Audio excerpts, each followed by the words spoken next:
ça a pour ambition de modéliser la diversité des langues comme des systèmes dynamiques en intégrant la variation aussi bien au niveau historique qu'aréal, que sociologique ou discursif, et en se fondant sur l'expertise des linguistes de terrain et de la linguistique de terrain en général, de la documentation linguistique et de la linguistique expérimentale, avec trois approches complémentaires.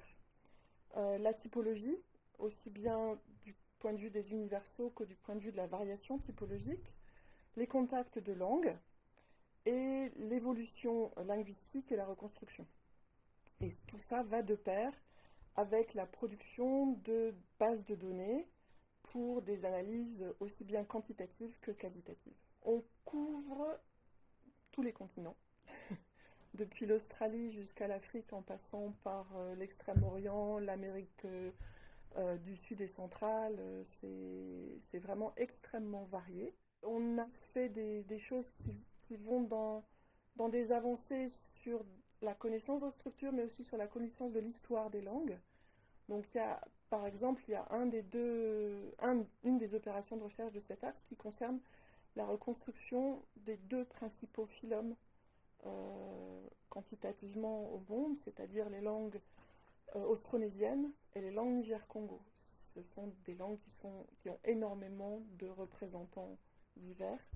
Et pour ça, il y a eu des travaux qui ont été faits pour la reconstruction de l'austronésien, alors à l'intérieur de cette famille, par exemple, sur le sino-tibétain.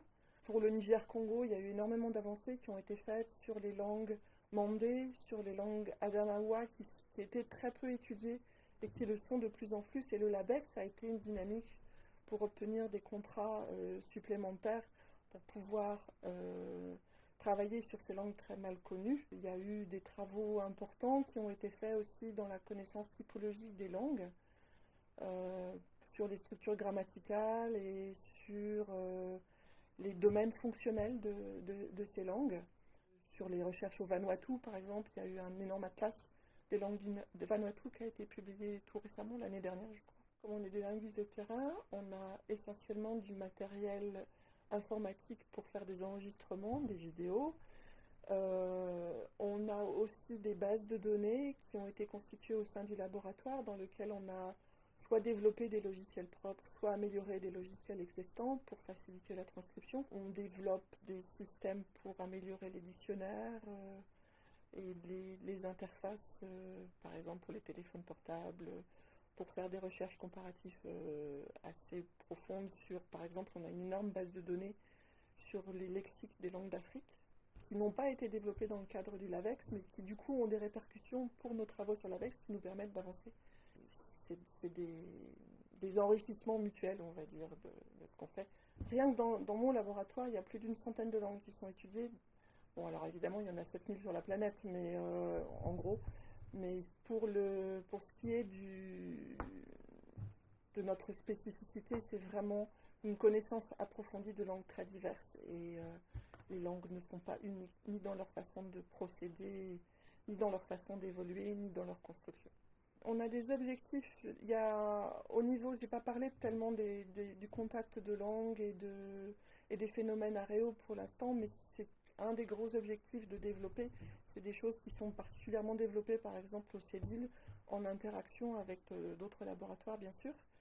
Et on a aussi pour objectif, sans doute, à très court terme, de développer de nouvelles approches dans le domaine des créoles. Ça a commencé à s'être implémenté l'année dernière, si ma mémoire est bonne.